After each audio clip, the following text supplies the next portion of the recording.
तर उन्हाळ्यात आता याचं लग्न आलं, त्याचं लग्न आलं, पूजा आली, कुठे वास्तुशांती आली, सुट्टीला माहेरला जायचं पण आलं. मग अशा वेळेस उन्हाळी पदार्थ कधी करायचे सांगा बघू. तर टेन्शन घ्यायचं नाही. छायाकाट.com वर तुम्हाला जे हवं की नाही ते सगळं काही मिळते. लोणची, पापड, शेवया, कुरडया, सांडगे अशी हजारहून अधिक उत्पादनं आहेत त्यांच्याकडं.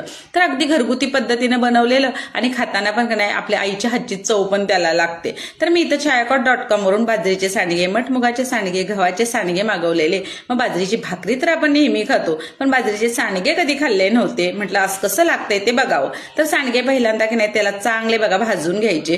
फोडणीत मग जिरं, मोहरी, कांदा, हिंग, कढीपत्ता घालून चांगलं परतून घ्यायचं. मग ठेचून घेतलेला आलं, लसूण, कोथिंबीरचं वाटण घालायचं. बारीक चिरलेला टोमॅटो घालायचा. थोडंसं मीठ घालून सगळे हे मौसूद शिजू द्यायचं. मग आपला घाटी मसाला, हळद, मीठ, गरम मसाला घालायचा.